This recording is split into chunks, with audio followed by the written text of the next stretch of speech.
Hello दोस्तों, स्वागत है आपका मेरे YouTube channel most tech information में। आज मैं एक नई इन्फॉर्मेशन लेके आया हूं जो कि बार्क एग्जाम डेट के में एडमिट कार्ड के साथ आपको क्या क्या लेके जाना है उसके बारे में आपको बताने के लिए आया हूं। क्योंकि आपको पता होगा कि जो आपका एग्ज़ाम है 18 से 24 तारीख तक है, जहां पर 18 तारीख को आपका एग्ज़ाम शुरू हो रहा है जो कि कैटेगरी 2 के लिए है, जिसमें मेरा जो ट्रेड है इलेक्ट्रॉनिक मैकेनिक है। तो ये है एडमिट कार्ड है, यहाँ पे आप देख सकते हैं भाभा एटॉमिक रिसर्च सेंटर। उसके बाद जो होता है ये CVT प्रवेश पत्र के लिए एडमिट कार्ड है, ये मेरा नाम है और ये मेरा जो होता है ट्रेड है। मेरा ट्रेड जो है इलेक्ट्रॉनिक मैकेनिक है और मेरा जो एग्ज़ाम है अभी आपको बताते हैं। तो यहाँ पे जो होता है जब एडमिट कार्ड आप डाउनलोड करेंगे तो ऐसा आपको दिखाई पड़ेगा।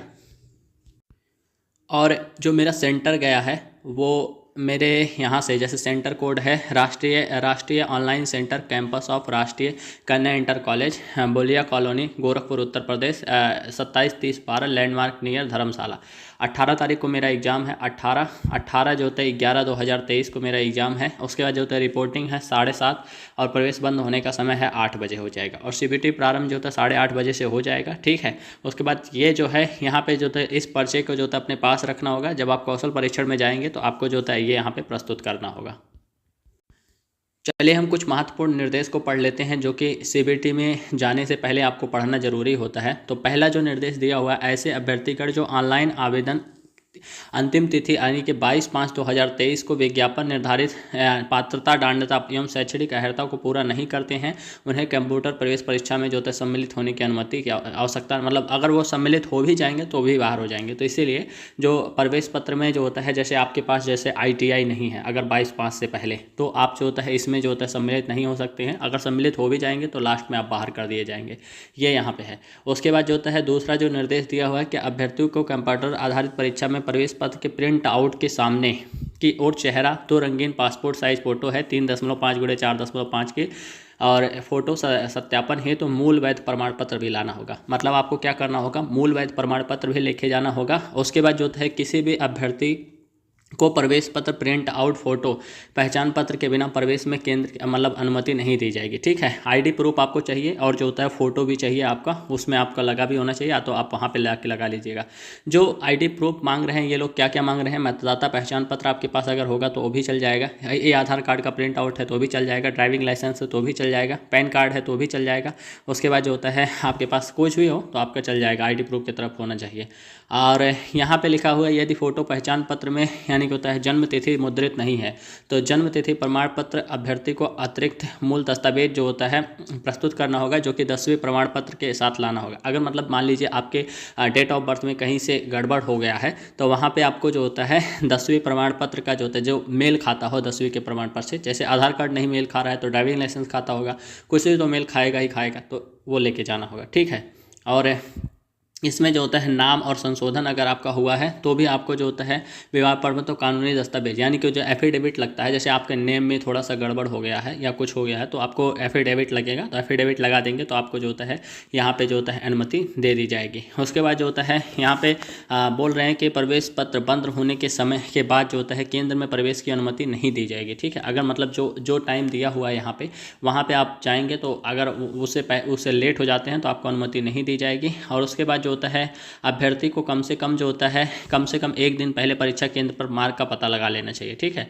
ये तो है किसी भी अभ्यर्थी का पर्यवेक्षक अनुमति के बिना सीट छोड़ने की अनुमति नहीं होगी। मतलब आप जब वहाँ पे जाएंगे तो जब तक पर्यवेक्षक नहीं कहेंगे एग्जामिनर, वो तब तक आप जो होता है वहाँ पे नहीं छोड़ सकते हैं, ठीक है। अभ्यर्थी को जो होता है यानी कि निर्दिष्ट परीक्षा तिथि समय मान्य है, किसी भी परिस्थिति में परीक्षा तिथि केंद्र शहर में, मतलब आप चाहते हैं कि अगर परीक्षा केंद्र में परिवर्तन हो जाए तो ऐसा संभव नहीं है। अभ्यर्थी केंद्र पर्यवेक्षक की उपस्थिति में ही प्रवेश पत्र पर जो होता है दिए गए हस्ताक्षर करें, मतलब जो आपका हस्ताक्षर करने के लिए दिया रहेगा वो वहाँ पर जब केंद्र वाला कहेगा तभी आप करेंगे, ठीक है। अभ्यर्थी को परीक्षा हॉल छोड़ने से पहले अपना प्रवेश पत्र पर्यवेक्षक के पास जमा करना होगा, मतलब आपका जो एडमिट कार्ड है वो वहाँ पर जमा करना होगा, इसकी रसीद लेनी होगी और प्रवेश पत्र ना जमा करने पर उसकी अभ्यर्थता रद्द कर दी जाएगी। यदि यह एक कंप्यूटर आधारित परीक्षा है जिसमें कंप्यूटर मॉनिटर पर प्रश्न प्रदर्शित किए जाते हैं, अभ्यर्थी को माउस का उपयोग करके ये सभी आपको दिया होगा। रफ काम के लिए आपको जो होता है पेन कागज दिया जाएगा। और यहाँ पे जो होता है जो बैन चीज़ें हैं यानी कि होता है कलाई घड़ी, स्मार्ट वॉच हो गया, फिटनेस, मतलब जो भी है आपने एग्जाम दिया होगा जानते होंगे। और ये है सभी अभ्यर्थियों के लिए जो होता है परीक्षा केंद्र में जो होता है प्रवेश करने से पहले तलाशी प्रक्रिया, आपको तलाशी लिया जाएगा। मेटल डिटेक्टर तलाशी, आभूषण, ये सभी पहन के आपको नहीं जाना होगा, होगा। ठीक है, अगर परीक्षा हॉल में किसी भी कदाचार, अनुचित साधनों और दुराचार अनुशासनहीनता पर जो है आपकी अभ्यर्थता रद्द कर दी जाएगी। ये सभी दिया हुआ है। प्रश्न पत्र जो है द्विभाषी अंक होंगे। देखिए यहाँ पे लिखा है, यानी कि कंप्यूटर आधारित परीक्षा जो है प्रारंभिक परीक्षा जो होगी 50 प्रश्नों के साथ जो है 1 घंटे की अवधि होगी, और चरण 2 परीक्षा उन्नत परीक्षा 50 प्रश्नों के साथ 2 घंटे की अवधि, मतलब एक ही सत्र में आयोजित की जाएगी। पहले आपकी जो है पहली परीक्षा खुलेगी, उसके बाद जो है आपकी दूसरी वाली खुलेगी। हालांकि चरण 2 मूल्यांकन जो होता है केवल चरण 1 के उम्मीदवारों के योग्य घोषित किया है। मतलब ये जो पहली परीक्षा आपकी है ये सिर्फ जो होता है छठवीं परीक्षा है। ये जो पास करेगा उसी का सेकंड परीक्षा मतलब जो कॉपी चेक होगा, और जो होता है जो आपका मेरिट बनेगा वो सेकंड परीक्षा से ही बनेगा। प्रश्न पत्र जो होता है द्विभाषी होंगे, हिंदी और अंग्रेजी में होंगे। प्रत्येक सही उत्तर के लिए 3 अंक दिए जाएंगे और गलत उत्तर के लिए 1 अंक आपका काट लिया जाएगा। जिनमें प्रश्नों को हल नहीं किया है उसका अंक नहीं मिलेगा, मतलब जो आप लगाए हैं उसका मिलेगा, जो नहीं लगाए हैं उसका नहीं मिलेगा। कैलकुलेटर उपयोग की अनुमति नहीं होगी। ठीक है, और यहाँ पे कंप्यूटर आधारित जो होता है, यहाँ पे लिखा है कि अगर आपका जो होता है कंप्यूटर आधारित परीक्षा में भाग लेने वाले जो तो अनुसूचित जाति जनजाति अभ्यर्थी जो भी सरकारी क्षेत्र, सार्वजनिक क्षेत्र उपक्रमों आदि में कार्यरत नहीं है, जिन्हें रेलवे में रियायत नहीं मिल रही है, वे नियमों के अनुसार जो होता है सबसे निकट मार्ग शयनयान श्रेणी यानी कि द्वितीय श्रेणी रेल किराए भत्ते के पात्र हैं, बशर्ते 30 किलोमीटर से मैंने को वहन किया हो। पात्र अनुरोध है कि यहाँ पे जो होता है जैसे आप मतलब चाहते हैं कि आपका जो पैसा है वो आप वापस मिल जाए जो आपका टिकट का है। तो अगर आप अनुसूचित जाति जनजाति के हैं तो आप यहाँ पे जो ले सकते हैं। यहाँ पे जो होता है बार्क ऑनलाइन सेंटर पे अपना जो होता है रसीद जो होता है आपको जमा करना होगा जो आपने टिकट कटाया होगा। ठीक है, फिर केंद्र राज्य सार्वजनिक क्षेत्रों और जो तो उपकरणों के अधीन जो होता है कार्यरत अभ्यर्थियों को कौशल परीक्षा स्किल टेस्ट समय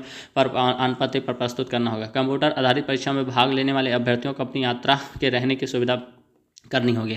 उसके बाद ये सभी आपका जो होता है एग्ज़ाम है। अब जो आपको करना क्या है एग्ज़ाम में, ठीक है, इसके बारे में बता। जैसा कि आपको पता हो कि आपका जो पेपर होगा वो 2 चरणों में होगा। पहला जो होगा प्रारंभिक परीक्षा होगी और दूसरी जो होता है उन्नत परीक्षा होगी। प्रारंभिक परीक्षा में आपके 50 क्वेश्चन आएंगे। ठीक है, 50 क्वेश्चन आएंगे, जिसमें से जो होता है एक क्वेश्चन रहेगा 3 मार्क का, 3 नंबर का रहेगा, और 3 नंबर का रहेगा यानी कि 150 नंबर का पेपर रहेगा। ठीक है, 150 नंबर का पेपर रहेगा। प्रारंभिक परीक्षा में जो होता है जनरल कैंडिडेट का जो भी कैंडिडेट है उसको कम से कम 40% अंक प्राप्त करने होंगे। 40% अंक प्राप्त करने होंगे। अगर इससे कम प्राप्त करते हैं तो आपकी योग्यता जो होता है रद्द, यानी कि 60 नंबर आपको 150 में से पाना ही होगा। और जो होता है एक क्वेश्चन के लिए 3 नंबर दिए जाएंगे, और जो होता है अगर आप गलत उत्तर है तो यानी कि होता है 1 नंबर काट, यानी कि 1/3 की आपके नेगेटिव मार्किंग है। तो इसको आपको थोड़ा ध्यान से करना होगा। उसके बाद जो होता है अगर आप OBC SC ST कैंडिडेट हैं तो यहाँ पे शायद आपको 30% अंक या 35% अंक ही है। ठीक है, तो मतलब आपको जो होता है कम से कम 45 नंबर लेके आना होगा, या 45 नंबर से कम लेके आते हैं तो आप जो होता है बाहर हो जाएंगे। ये पहली परीक्षा के लिए है।